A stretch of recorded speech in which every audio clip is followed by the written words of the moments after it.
এর আগে শুধু আমি একটি কথা বলতে চাই, বাংলাদেশ জাতীয়তাবাদী দলের প্রতিষ্ঠা থেকে বাংলাদেশ যখন স্বাধীন হয়, সেই স্বাধীনতার শুরু থেকে বাংলাদেশের রাজনীতির একটি ছিনতাইয়ের প্রবণতা রয়েছে।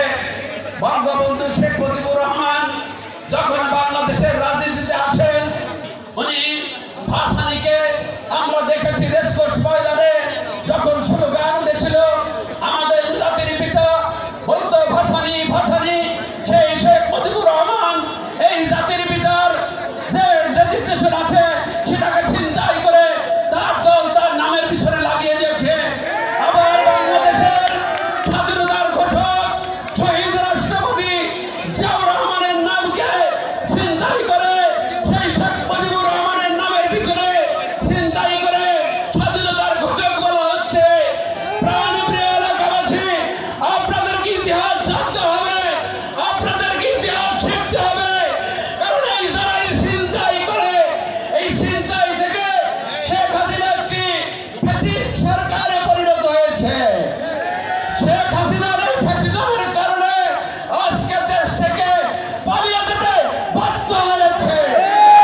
আমাদের প্রাণপ্রিয় নেতা, আমাদের দলের দিক নির্দেশক জনাব তারেক রহমান যখন বাংলাদেশের ছাত্ররা বৈষম্য বিরোধী রাজনীতি করেছিল, তখন আমাদের নেতা জনাব তারেক রহমান পিছন থেকে তখন ওরা রাজনীতি গুটিয়ে নিয়েছিল, তখন এক দফার ঘোষণা দিয়েছিল।